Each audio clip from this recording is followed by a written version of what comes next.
تعالى اقول لكم على تجربتي في فندق ادريتيكا بمرسى مطروح من مميزاته وعيوبه. في الفيديو ده هعرفكم كل حاجه بالتفاصيل، ايه الحاجات اللي كانت بسطاني جدا وايه الحاجات اللي كانت مضايقاني. هنا كده ده شكل الفندق زي ما شفتوا من بره. هنا قعده استراحه وفي العاب، شويه العاب كده بساط للاطفال عشان لو حابين يلعبوا. تعالوا بقى اخدكوا جولة سريعة في الغرفة بتاعتي واقول لكم ايه الحاجة اللي كانت مضايقاني وايه الحاجة اللي كانت بسطاني. اول حاجة كانت بسطاني طبعا المعاملة والامانة والنظافة. الفندق نضيف جدا، هو قديم شوية بس نضيف جدا. عايزة اقول لكم انا ما استلمتش الغرفة كده، انا استلمتها نضيفة الصراحة، وكانوا حاطين لي نسكافيه وشاي. ومحتويات الغرفة في كاتل، في شاشة، في تلاجة، في تكييف، في مروحة. ده كده شكل الفيو بتاع الغرفة بتاعتي.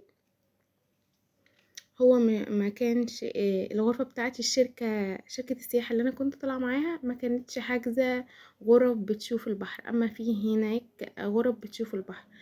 اكتر حاجة كانت مضايقاني في الغرفة ان الحمام في وش السرير، زائد ان الحمام قديم شوية وصغير شويتين، فما كانش لطيف بالنسبة لي.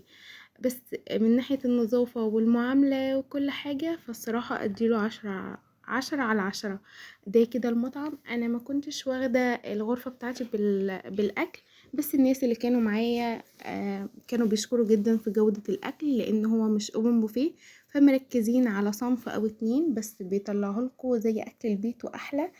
فدي كانت حاجة بسطاهم. والمطعم كمان زي ما انتوا شايفين كده، شايف فيو البحر، صف تاني او تالت او رابع مش عارفة، بس المهم تخيلوا بتاكلوا بقى على منظر حلو. فبجد الفندق اديله 10 على 10 في النظافة والمعاملة الكويسة. محتاجين بس الحمامات لو يغيروها شوية